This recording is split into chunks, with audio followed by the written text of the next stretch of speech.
Welcome to Haunted Talks, the official podcast of the Haunted Walk, offering ghost tours and paranormal adventures in Kingston, Ottawa, and Toronto, Ontario, and online experiences to anyone in this mortal realm.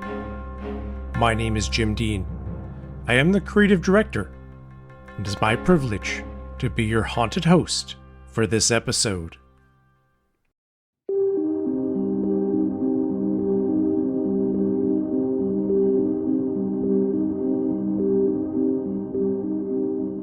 One of the best things about creating Haunted Talks is getting the opportunity to speak and collaborate with other podcast hosts from around the world.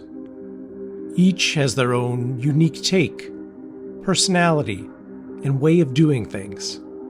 But like us, all are deeply invested in confronting the mysteries of the unknown. They feel very much like kindred spirits. Recently, I had the honor of sitting down with a true paranormal podcasting legend, Jim Harold. With nearly 20 years of experience and over 65 million downloads, he has become an iconic voice for those of us fascinated by the supernatural.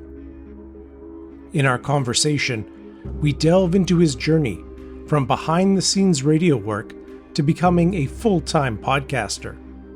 We explore the origins of his groundbreaking shows, the Paranormal Podcast and Jim Harold's Campfire. He also shares one of his favorite stories, the mysterious Mrs. Raspberry, from his new book, True Ghost Stories, Jim Harold's Campfire, Volume 6.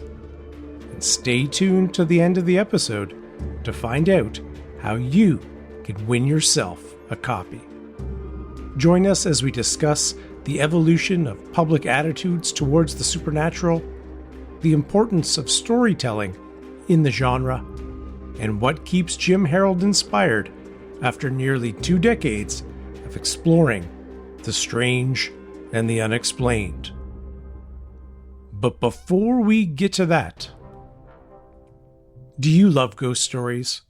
Are you intrigued by dark history? Join us on a haunted walk, the ultimate spooky adventure in Kingston, Ottawa, and Toronto, Ontario. Our expert storytellers will take you on a journey through the city's most haunted locations, sharing chilling tales of ghostly encounters and unexplainable happenings. From haunted forts to forgotten graveyards, the Haunted Walk will transport you to another time and place.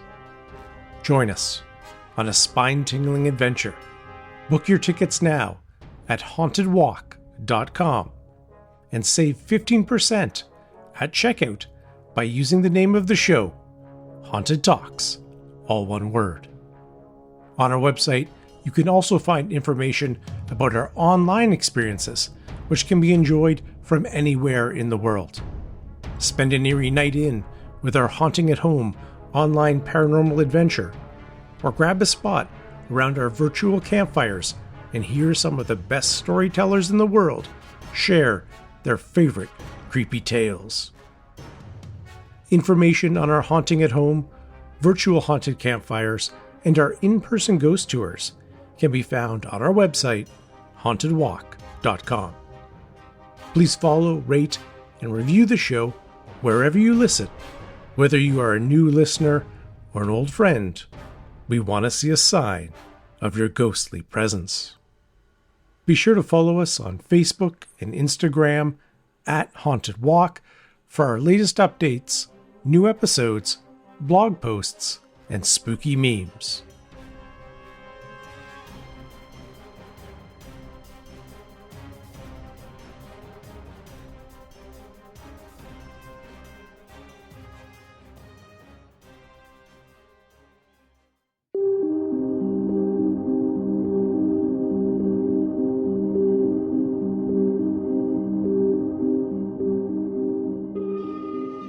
Today we have the honor of hosting a true pioneer and legend in paranormal podcasting.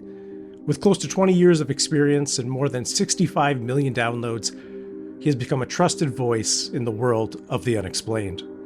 Many of us have gathered around his campfire, and today it is a privilege to welcome him to our own as we discuss his new book, An Incredible Journey with the Paranormal. Jim Harold, welcome to Haunted Talks.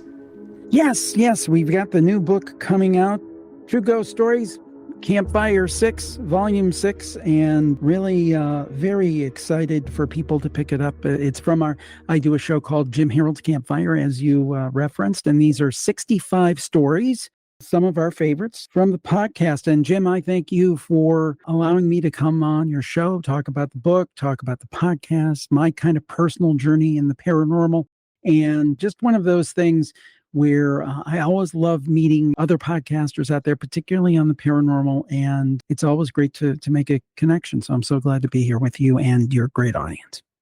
If you could you take us back to 2005, just before you launched your still running show, The Paranormal Podcast? What was happening in your life, or what experiences had you had up to that point that inspired you to create one of the first paranormal podcasts in the world? And did you ever expect to be doing something like this?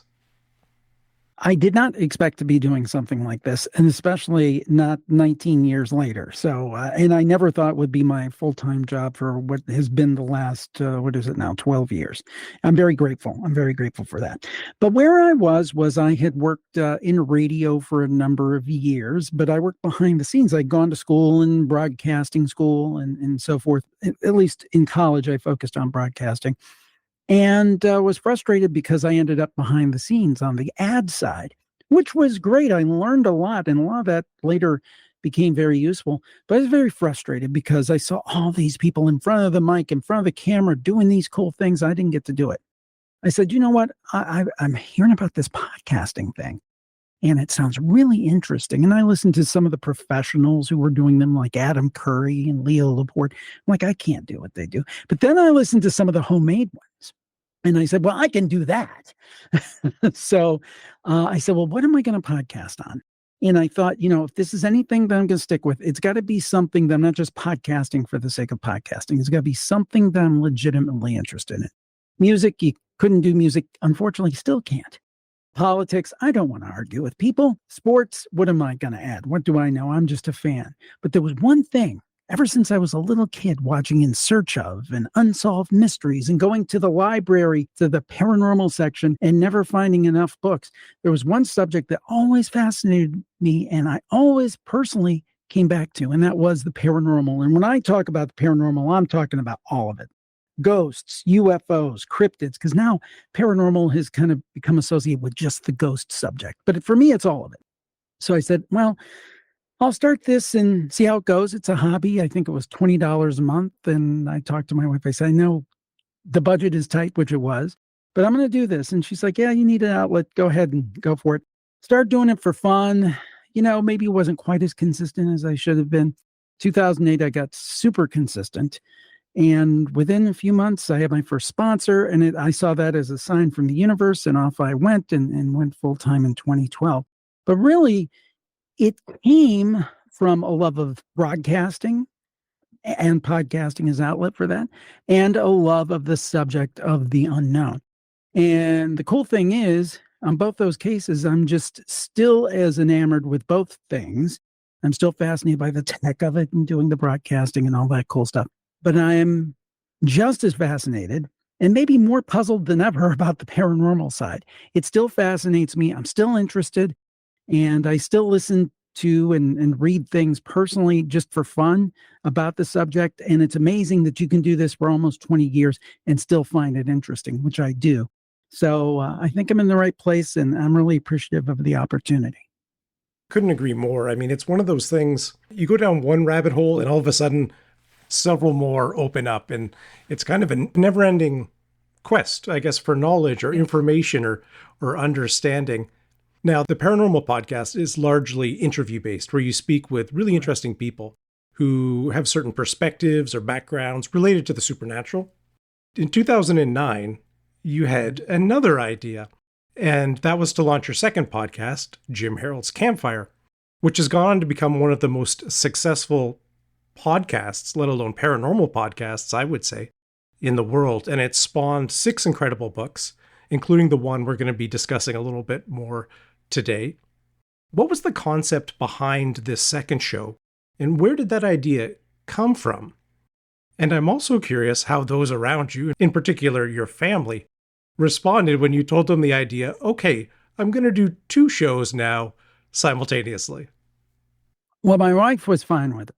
But what the reason it came about was like, I have launched podcasts and put a lot of thought into them and said, oh, we're going to target this, we're going to do this. And they did nothing subsequently after this one. This one was just blind luck in a way. What happened was I was getting more consistent, as I said, with the paranormal podcast. I was being very regular with my schedule and making sure that it came out. And one week I didn't have a guest. Something fell through or something. And I said, well, I've got to post an episode and I don't want to do a rerun, don't want to do a repeat. I want to do something fresh. Why don't we have listeners just call in with their stories? And I thought it would be a one-off. And I did it. And it's like something told me this is not a one-off episode. This is a whole other podcast series. And in the subsequent years, interview shows in the paranormal area, I hate to say it, sometimes can be a little bit a dime a dozen. I mean, there's a billion of them. I like to think I do some of the better interviews on these subjects, but there's a lot of that out there. But this was different. I mean, there are other shows that do a similar type thing. And of course, before I ever did this, you had Ghost to Ghost with the Coast to Coast radio people, but that never even entered my mind when I came up with this idea. And I thought, okay, if I'm going to make it a separate show, what am I going to call it? It's kind of like electronic campfire. I didn't want to call it just Campfire because I'm like, well, everybody can start a podcast named Campfire. But if I call it Jim Harold's Campfire, therefore it would kind of harken back to, Rod Serling's Night Gallery or something like that. Not so much an ego thing, but more of like a way to distinguish it from other shows that might have similar titles. There at that point, I don't think there were any that I know of, but I knew they would come, and they did actually. I would not be doing this full time if it were not for that show. And if people aren't familiar, it's a very simple concept.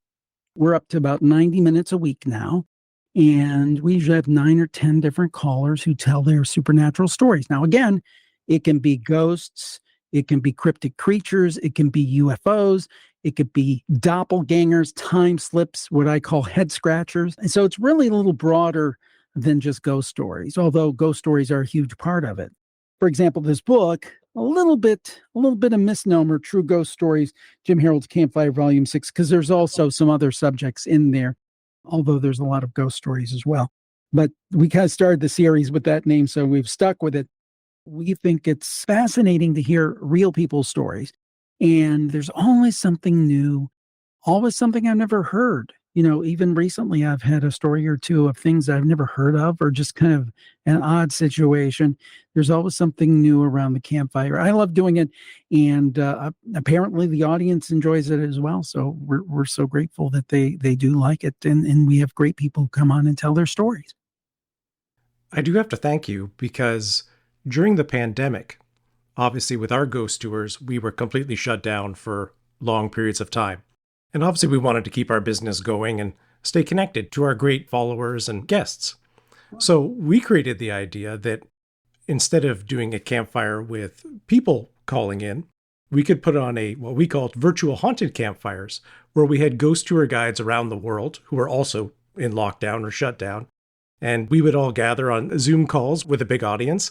And they would share the ghost stories, that some they would usually tell on their tour. So we had a great experience, storytellers from Scotland, Ireland, all across the US and Canada. So I do want to thank you for that, because you definitely played a role in inspiring that concept and helping us survive through COVID. So your work is impacting people in many different ways beyond just the excellent stories and spine-tingling tales that we get to hear. And I have been a regular listener to both your podcasts for quite some time, but you do have the book there in hand, and I got a peek of it, and there are some exceptionally great stories. And you mentioned earlier how, as a kid, you would go to the library and find books that had kind of scary stories or spooky stories. And that was the first thing I thought of while reading it, is it really does remind me of kind of the joy and the thrill of reading, scary stories to tell in the dark, or those old like Time Life, I feel kind of like books that came out. So I really enjoyed it. And I'm wondering if you could share maybe one of the stories that you really enjoy that's in the new Volume 6 True Ghost Stories Campfire book. Oh, absolutely. Actually, one of my favorite stories in here may or may not be a ghost story. Our listeners can decide. It's called The Mysterious Mrs. Raspberry. Let's see who this is. And I'm literally have the book in my hand here, so you may hear some ruffling of pages. Jennifer from Idaho. So I'll just read it as she told it. It was the early 1980s, and we lived in a smallish town in Idaho. In the summertime, you'd get up in the morning, say goodbye to your mom, and be gone until dinner time. One day, my friend Connie and I decided to walk down the decommissioned railroad tracks about a block from my house. They ran all the way down to the lake about 4 miles away. We packed a lunch and started walking all the way down the tracks. We were about 8 or 9 years old and ready for some adventure. It was a densely forested area. Once we got about a mile from our house, we were walking and there was a big clearing. A couple of houses were there, and there was a big raspberry thicket by one of them. A lady was hanging up her laundry on the line. We stopped to talk to her, and she was lovely and sweet. She asked us if we'd like some raspberries. So we took our shirts and made little baskets. You know how you hold them out and put things in them to hold? Well, we put the berries in our shirts and kept on toward the lake. We made it and stayed most of the day. Finally, we decided to head back home and started walking back in the same direction. We completely retraced our steps from earlier in the day. We walked all the way to my house and never passed that house again. There was no house, there was no clearing. There was nothing, just railroad tracks. There was only one way. It's not like we took a wrong turn. We knew we'd met the kind lady with the berries. It was not our imagination because we had raspberry stains all over our shirts to prove it. Now, this woman was a substantial older lady, and gals of a certain age, that was Jennifer's words, not mine, gals of a certain age often wore a snap-up house dress back in the day. She was wearing one of those. Now, it'd be odd to us now, but it was common back then. She was a substantial, kind lady. There wasn't anything strange about the interaction. She was friendly, the way people are to little kids. I had an opportunity about a year ago to talk to my friend who was with me that day, and she remembers the event exactly as I do, and we're both still scratching our heads. Not too long after this happened, I talked to my grandma, who believed in all things strange and weird, about what happened. She said there had been houses in that area before the railroad tracks were built. That would have put it around the 1920s or so. I've walked those railroad tracks since then thinking, well, maybe. But nothing like that has ever happened again, and that's the story of the mysterious Mrs. Raspberry from Jennifer of Idaho. That's a great story. I love time slip stories because that's a whole other element, involving physics and all sorts of interesting things. Yes, you were asking me earlier about the beginnings of the show. And one thing that's changed for me over time has been, when I started this, I was a believer.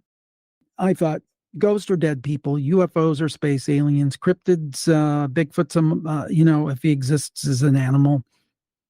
And again, I still think some of those things are true or may be true. But I also think that there are other explanations for these things. For example, when we see a ghost, is that necessarily a dead person, like a spiritual ghost of a dead person? Or is it a replay from the past? Or is it a time slip? I mean, I believe in these things more than I did when I started, but I don't think they're so easily assigned or pegged as I did when I started, if that makes sense. It does, and it's very similar to questions we have been considering, particularly as part of our investigations that we do.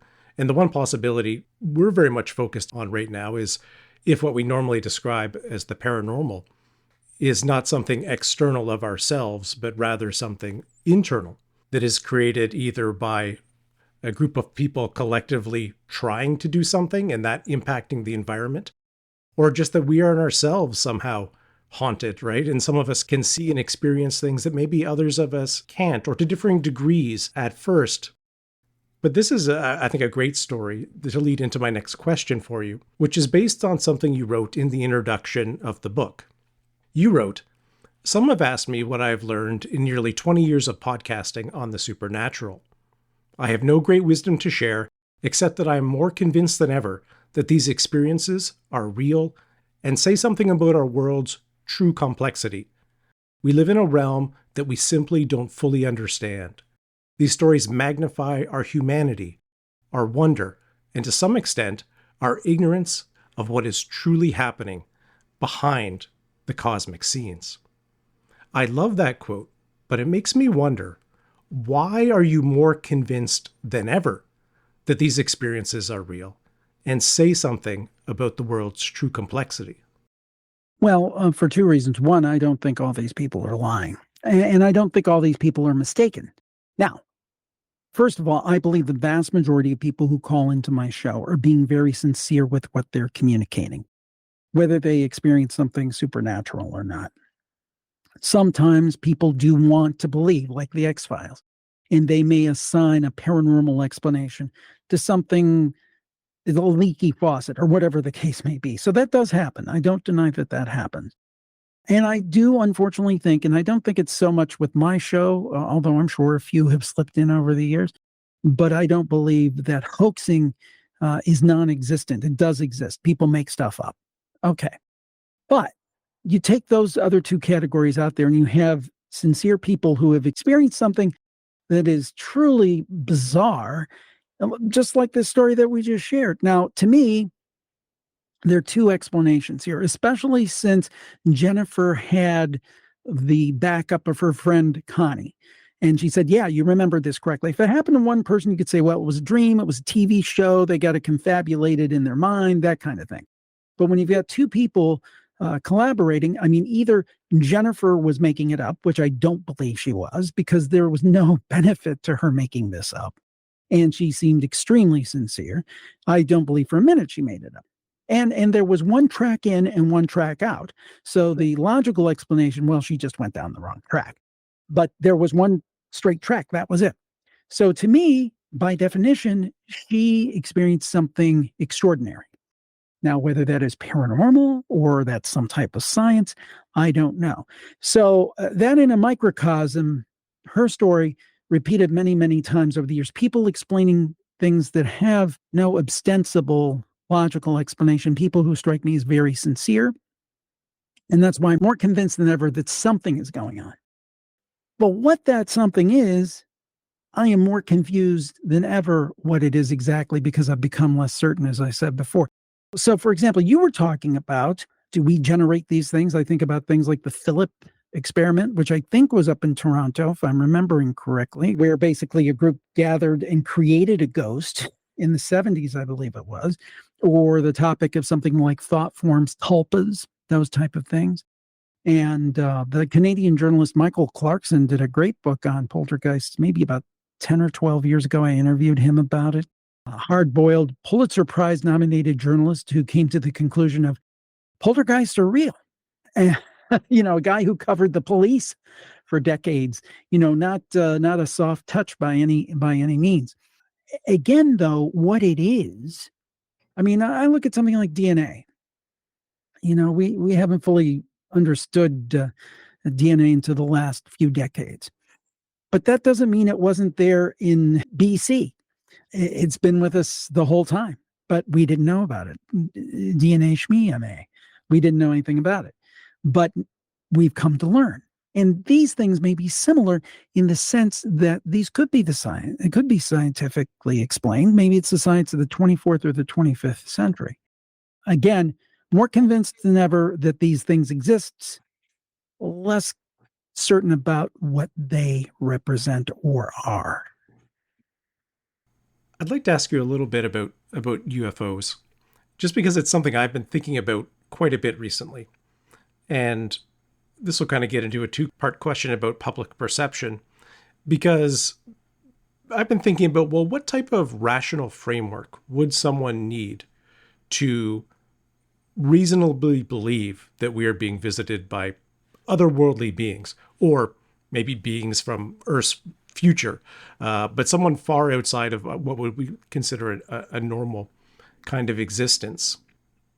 On the topic of UFOs, as we're seeing it feels like in the past few years, a real emergence of evidence, particularly things coming from military sources, which have multiple radars, sensors capturing an image, in addition to the multiple witnesses, which is something you mentioned as well in regards to the paranormal, of one of the things we also look for. Multiple people seeing something, some other type of corroborating evidence, some type of instrumentation that has no bias or, understanding. Of things like the paranormal or ghosts or UFOs, where are we seeing the biggest shift right now as far as belief in things that may have been, poo-pooed a little bit over the past 20 or 30 years or so, do you think? I think it depends on the subcategory of what I term as the paranormal. Ghosts, I think now, if you say you've seen a ghost, it's a lot more accepted in polite company. Maybe that's because of the proliferation of the TV shows and just the topic being out there. I think people are more open to it. Now, if you say you've seen Bigfoot, people will come with the white jackets, unfortunately. Again, and I even say this on my shows, sometimes I'm skeptical of the Bigfoot topic. One day I look at something like the Patterson-Gimlin film, and which they've stabilized, and you see, basically, you probably heard me if you listen to the shows, me say that you see it stabilized, and it looks like that is not a suit, that there's muscle tone, that's real. Then the next day, my skeptical side comes out and says, well, why haven't they found a body?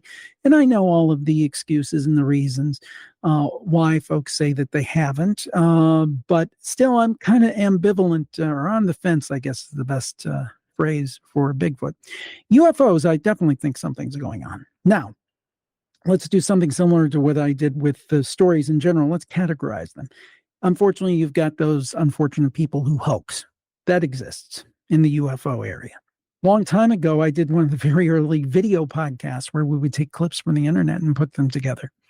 And I got so frustrated with the quality or lack of quality of the videos that you would find, I stopped doing that show. For that reason, because I didn't want to, proliferate fakes. I said, some of this stuff is obviously fake, and I'm not going to be sharing it. So that was very frustrating. But anyway, so you have, unfortunately, I think particularly in the UFO area, you have hoaxers. You have people who are well-meaning, who have seen Venus. Okay. But then you have that other category of people, credible people who have seen something that can't be explained. Perfect example, I'd seen years ago an interview with a gentleman who had been the pilot for President Obama in his first presidential campaign before he became president. And that guy was screened to the nth degree. And years later, he came out and said, by the way, I had a very striking UFO experience as a young pilot. And he recounted what happened and how he was told to kind of be quiet. I think he was like first officer or something, co-pilot or something. He wasn't the main pilot. This is when he was first starting out. And that was on one of the national news outlets several years ago. So I had people like that pilot who were reporting things. This kind of falls under the where there's smoke, there's fire category. I encourage everyone to go to Wikipedia and look up the B-21 Ranger. That is the new bomber that the United States is rolling out.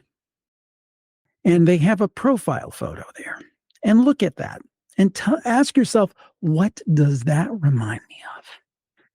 And if you look at that, it looks like a damn flying saucer. I mean, and this isn't like, Weekly World News. In fact, I think the Independent in England just ran a feature on it. And I mean, that profile view, it looks like a flying saucer.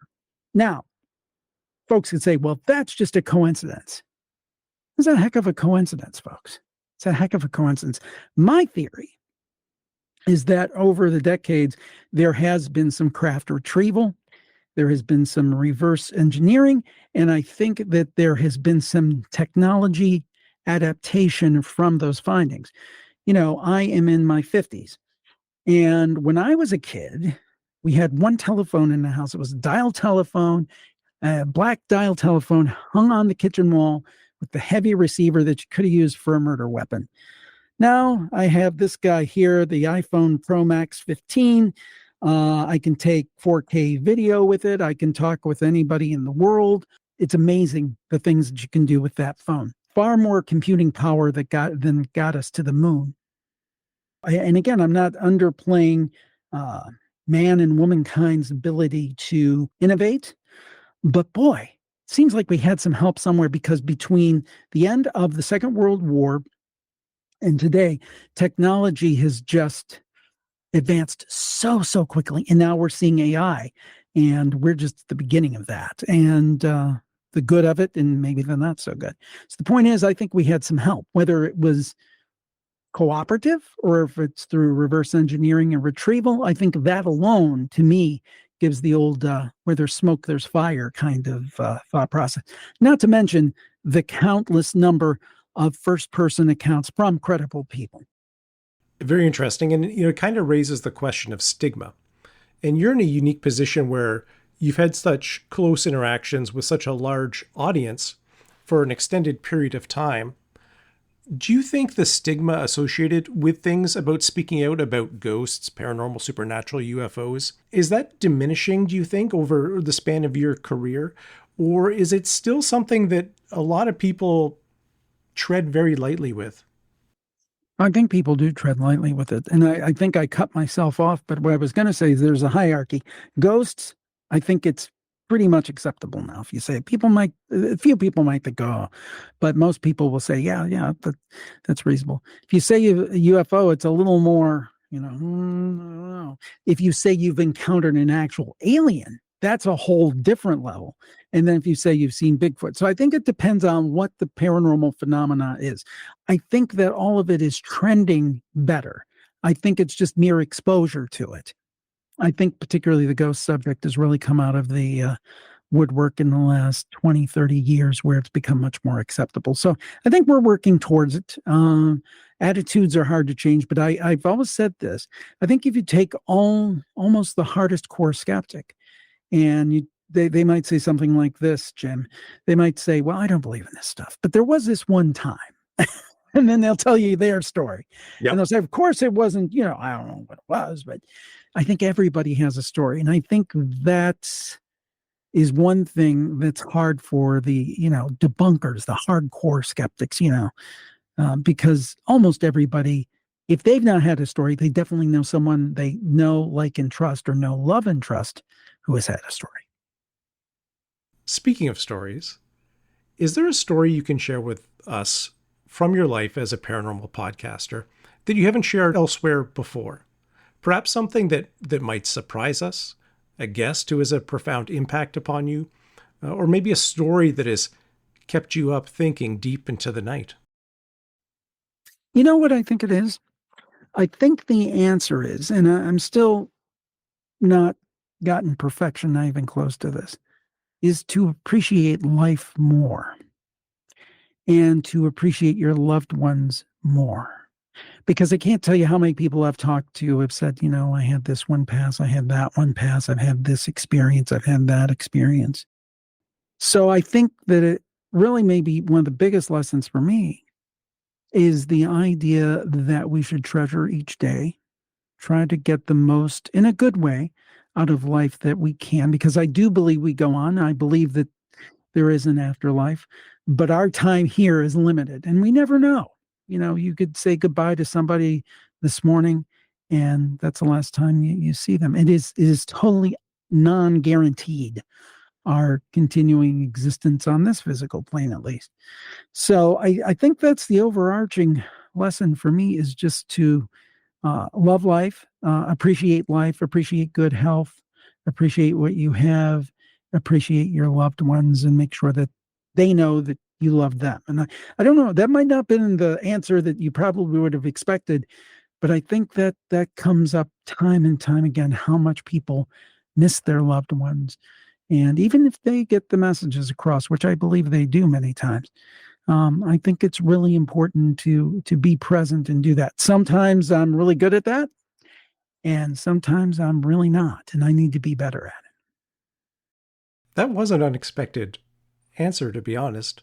But in some ways, given what you discuss and the topics you share, that seems perfect that it would be so. And gives us another way of thinking about the world, which I think we both agree is kind of what the supernatural and the paranormal allow us to do, a different perspective, to step outside ourselves for a moment and ponder those big questions. You also mentioned appreciation, and certainly we appreciate your time joining us today. It's great to have someone who I've listened to for years and is just such a towering figure in the community join us and being so open to chatting. But I do have one kind of last final fun question for you. If money was no option, which eerie, mysterious, or haunted place would you love to visit? Oh my. Wow. Eerie, mysterious, or haunted. Well, actually, I've never been to the Queen Mary. I think that would be awesome. And it'd be nice to stay for a series of days and do like an investigation and interview people. I'm not a EMF guy. I'm not big with meters and things, but just to talk to people about it, that would be a great place. I just came off of a cruise. Our family went on a cruise, our first family vacation for 5 years.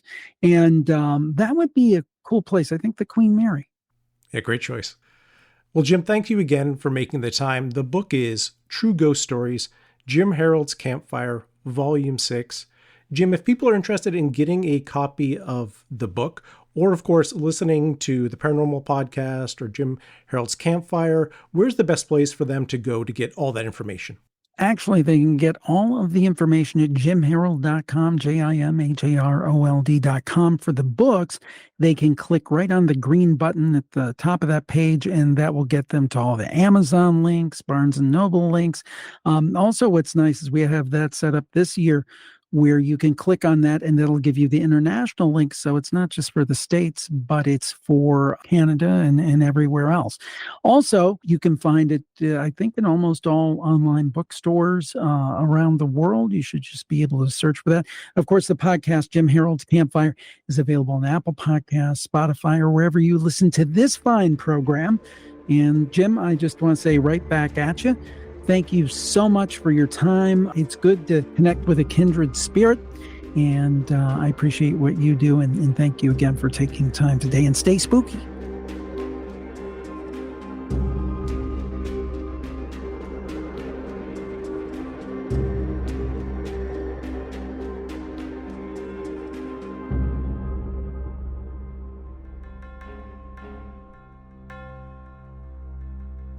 What a pleasure it was to speak with Jim Harold, and we thank him so much for taking some time out of his busy schedule to chat with us about all things that go bump in the night. We are giving away one copy of Jim's book to a lucky listener. To have a chance to win, keep an eye on the Haunted Walk Facebook and Instagram accounts. This episode is dropping on Friday, May 31st, and in the next few days, I will be posting an image of the book, True Ghost Stories, Jim Harold's Campfire, Volume 6. Just follow the instructions on that post to enter for a chance to win. And of course, thank you for joining us for this episode. For information on our ghost tours and online experiences, please visit our website, hauntedwalk.com. We'd love to see you out on a tour, and you can save 15% at checkout by using the promo code Haunted Talks. As always, a heartfelt thanks to our hard-working Haunted Talks team, including Michelle Dennis, our outstanding audio editor. Until we meet again, sweet dreams.